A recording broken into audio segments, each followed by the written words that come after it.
Okay, I'm going to turn the camera around. Make sure I'm recording. Yes, I'm recording.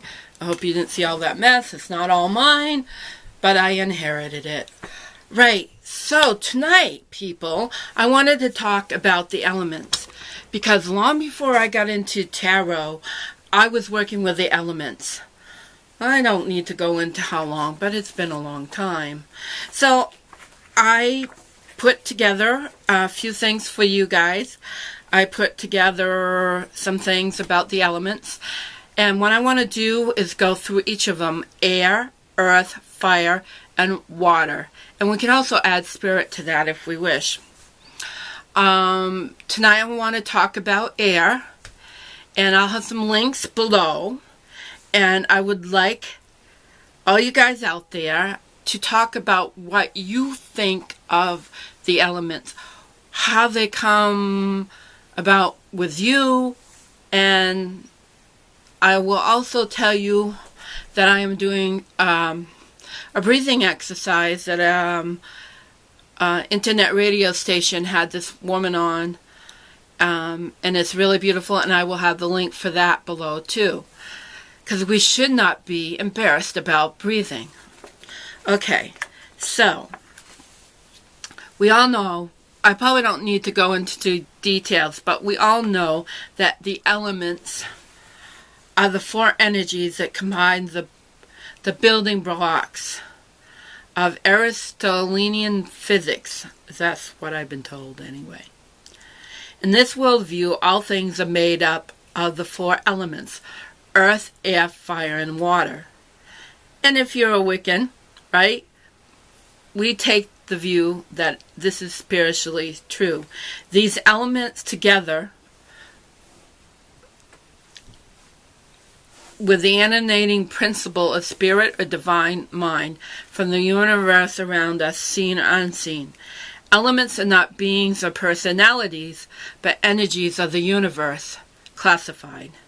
They are neither dead or alive, but forces at work that can be tapped into and used in our magic and worship. So we know each direction corresponds to a direction and certain principles or characteristics. Okay, a word on this.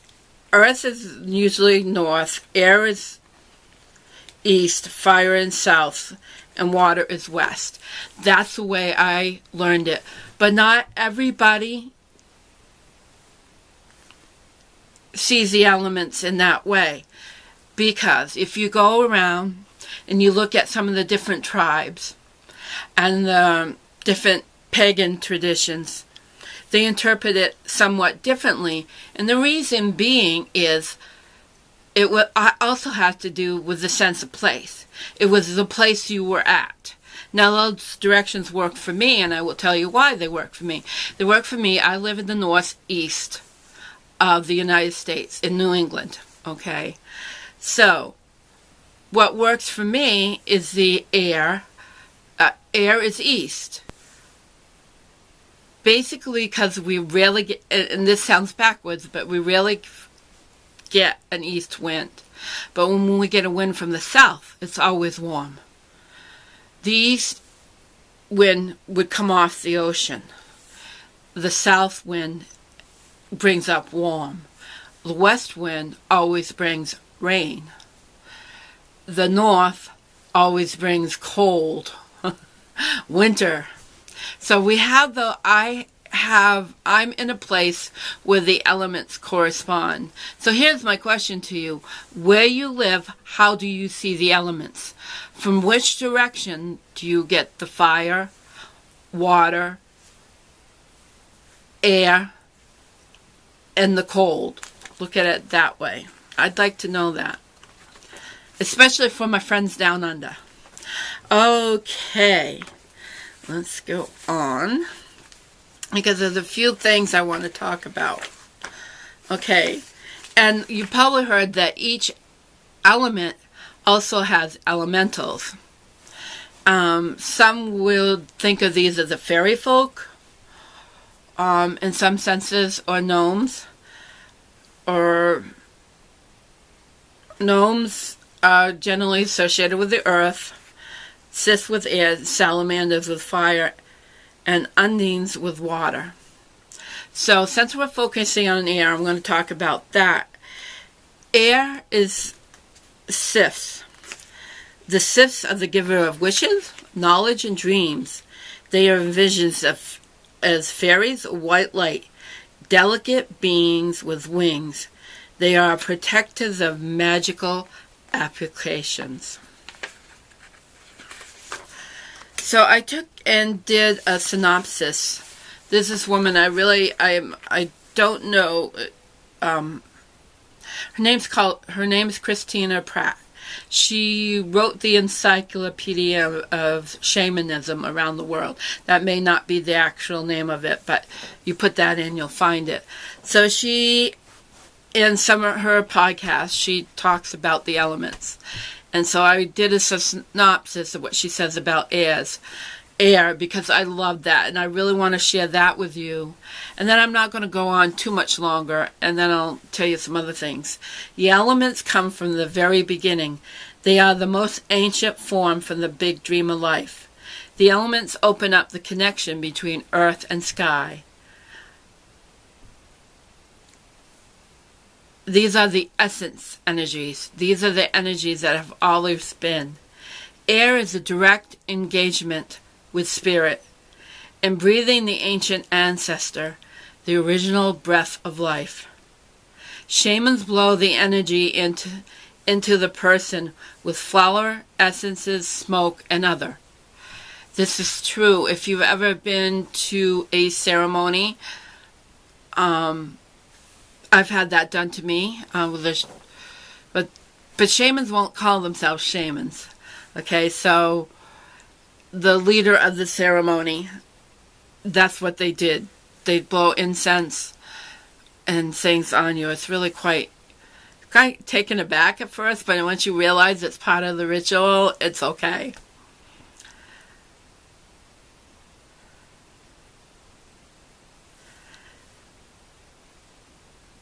Now, I'm just thinking, and also that when we speak, we are using air. So speaking our minds is part of air. Speaking is our breath. Words are most engaged when we speak. So the word is part of air. So when we make a vow, we are using air. And that is considered sacred when we speak, because that is part of the element air. People often make vows in disregard. So, storytelling is the spoken word. It used to be. So speaking the words and telling your story is the element of air. And you can see in society where that is out of balance, because you see the media telling stories that aren't true for the most part, or they put a spin on it. And so that makes the air element used in the wrong way. So we need to reclaim the story for our sacred relationship of air. It is it's a story that we've lost. And I believe reconnecting with the elements, reconnecting with the earth, is what will help balance out our society. And all of us that are doing these videos, we are using the spoken word. We are using the breath of air. And we are weaving the web, Grandmother Spider's web, right, around the world to encourage the right relationship with the elements. This is what we are doing, I believe, through tarot. One of the ways. We'll do more. A lot of people take air for granted, right? And in this breathing exercise that I'm going to link below, we're afraid to have people hear us breathe. Oh my gosh, I know that so well, especially being a large person. Nobody wants to hear you breathe. At least that's what we think. an example is I was singing in chorus, and I did a solo. I did Memories from Cats.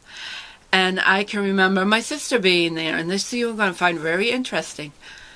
I asked her what she thought of my performance, and she was like, all I could do was hear you breathe, with a crappy attitude, right? And then there was other people that came up to me, and they just loved my performance. We did it on 2 nights, and they told me they came back to hear me sing. So they weren't paying attention to my breathing. And guess what? My sister had COPD. She can't breathe. There's a lesson in that, I believe.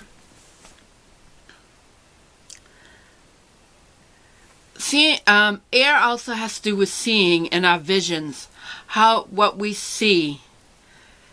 And also, air is connected with breath, so that way it's connected with the heart. So when I think of the 3 of Swords, that is the breath, the mind, connected with the heart. Storms, they clear the air. I know we had a big storm come through recently, and we often get hybrid storms in the October. They're tropical mixed with low pressure systems. And oh my God, it was so humid when the storm came through. But after the humidity left, the air was so much nicer. And we need those storms. We need those storms to move the hot air of the tropics around the planet. Because without those storms, life wouldn't exist as we know it.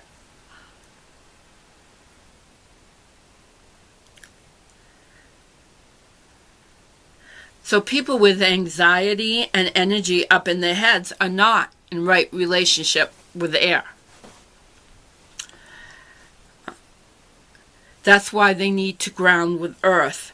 And that's why sometimes earth and air are put together. And when you think about it, air has to be just right for us, right? Like, I hate humid weather. My body and I just do not like it. And we don't like it overly dry. So we like it just right. Christina Pratt calls that the Goldilocks expression.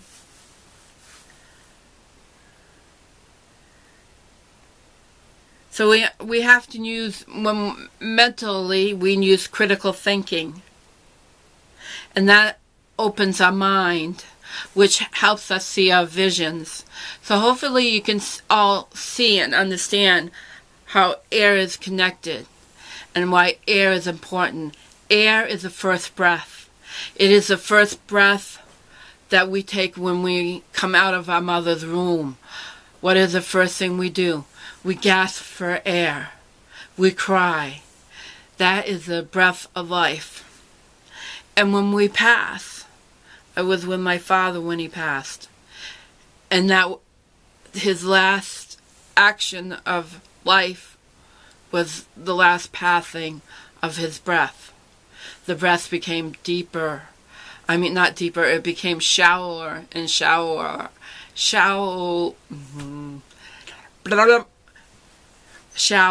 Never mind. But it became less and less in the lungs and up to the throat until it was gone. So the breath of life is so important. Air has the power to dismantle things in an instant. And we see that so true with hurricanes and the storm from the winds. And the storm we had came through was rare that we had a really strong east wind. That's not usually happens around here.